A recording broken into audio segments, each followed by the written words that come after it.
मेधा शुरू से ही पढ़ने में होशियार और मेधावी छात्रा थी। अच्छी पढ़ाई के बाद अच्छा कॉलेज सिलेक्शन और फिर बहुत अच्छी जॉब। तूने तो मेरा नाम रोशन कर दिया मेधा। अरे लेकिन ये जो काम करने का तरीका है ना, इसे बदल ले। 18 घंटे काम करेगी तो कल को बच्चा कैसे संभालेगी? तुम्हारी तरह पागल नहीं हूँ माँ, जो बच्चे और परिवार में फंस जाऊँ। मैं तो जिंदगी खुल कर जीऊंगी। सब कहने की बात होती है बेटा, अपने बच्चे का सुख हर कोई चाहता है। वक्त बीतता है और मेधा की शादी हो जाती है। शादी के कुछ सालों में ही मेधा एक सुंदर से बेटे की माँ बन जाती है। अरे यार, मेरी मैटरनिटी लीव खत्म हो रही है, क्या करे? माँ भी नहीं आ सकती, कैसे मैनेज करूँ? ऐसा करते हैं, इसके लिए एक केयर टेकर रख लेते हैं, वो देखा करेगी इसे।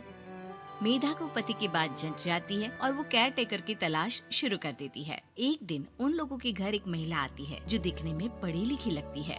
जी, क्या काम है आपको? मैम, मेरा नाम स्नेहा है।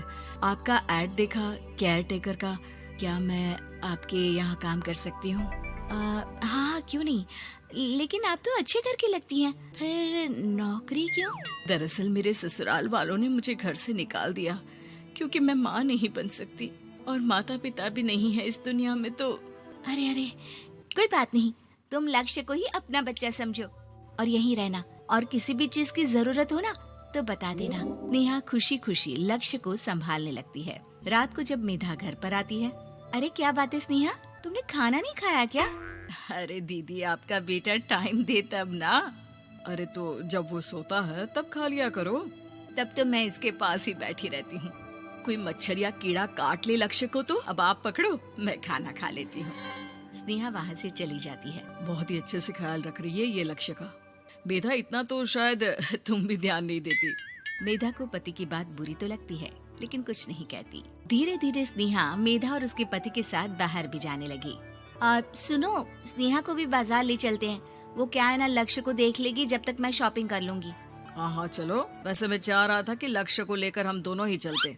क्या यार, तुम तो फ्री में इमोशनल हो जाते हो, कितना देख लेंगे हम दोनों मिलकर, ले चलो उसे। कार से निकलकर मेधा और लक्ष्य रोड क्रॉस कर रहे थे कि सामने से कार आ जाती है। मेधा का ध्यान नहीं होता, लेकिन स्नेहा तुरंत लक्ष्य को मेधा से छीन लेती है। मेधा गिर जाती है और कार मेधा को छूकर निकलती है, जिससे मेधा को खून आ जाता है। पति मेधा को हाथ देकर उठाता है। स्नेहा लक्ष्य को लेकर गले लगाई रहती है। थैंक्स स्नेहा, मैंने तो ध्यान ही नहीं दिया था कि कार आ रही है।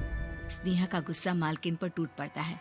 अरे कैसी माँ है आप, अगर आज कुछ लक्ष्य को हो जाता तो मैं आपको कभी माफ नहीं करती। छोटा सा बच्चा है, उसे चोट लगती है तो पता है कितनी तकलीफ होती है। पति भी स्नेहा को देखने लगता है कि उसे क्या हो गया। मेधा को स्नेहा पर काफी गुस्सा आ जाता है। घर आकर कहती है, देखो स्नेहा, माना तुम लक्ष्य को बहुत प्यार करती हो, लेकिन वो मेरा बेटा है, मैं कभी जानबूझकर उसके साथ बुरा नहीं कर सकती, समझी? मुझे माफ कर दीजिए, मैं लक्ष्य को लेकर कुछ ज्यादा ही सेंसिटिव हो चुकी हूँ। मैं ध्यान रखूंगी कि आगे से ऐसा ना हो। मेधा का मन स्नेहा से अब हटने लगा था। एक शाम मेधा ऑफिस से घर आती है कि लक्ष्य उसे दिखाई नहीं देता और ना ही स्नेहा। वो स्नेहा के कमरे में जाती है जहाँ दोनों सो रहे होते हैं। अरे स्नेहा, लक्ष्य को आज इस कमरे में क्यों सुला दिया? दीदी, मुझे नींद आ रही थी, ऐसे में उसे कमरे में अकेले लिटाना मुझे ठीक नहीं लगा। मेधा बच्चा उठाने लगती है कि स्नेहा टोक देती है। रहने दीजिए ना दीदी, सो रहा है, फालतू में नींद खराब हो जाएगी। मेधा को गुस्सा आ जाता है और वो बच्चा उठाकर वहाँ से चली जाती है। अगले दिन मेधा स्नेहा को बुलाती है, साथ में एक और लड़की खड़ी होती है।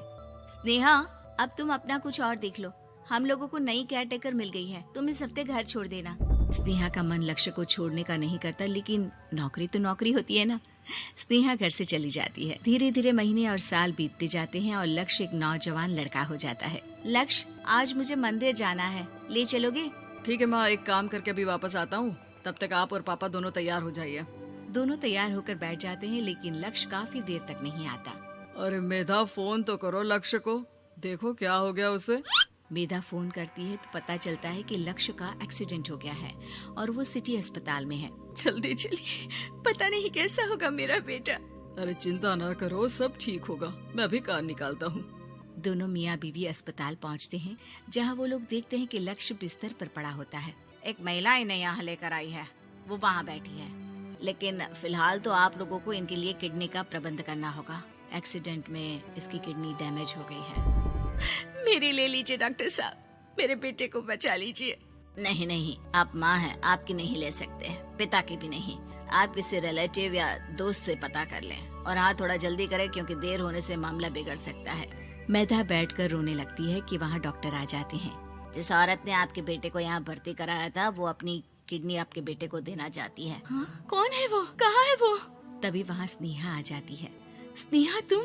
मैं लक्ष्य को पहचान नहीं पाई थी, लेकिन आप लोगों को देखकर समझ गई कि ये लक्ष्य है, इसलिए वापस आ गई। मैं अपनी किडनी आपके बेटे को देना चाहती हूँ। मेरी अपनी तो कोई औलाद नहीं, लेकिन लक्ष्य में मैंने हमेशा अपना बच्चा देखा। तुम धन्य हो स्नेहा, जो इतने साल में भी लक्ष्य को भूल नहीं पाई। सही मामले में तो वो तुम्हारा ही बच्चा होगा, क्योंकि जन्म भले ही मैंने दिया हो, लेकिन आज तुम उसकी जिंदगी बचा रही हो।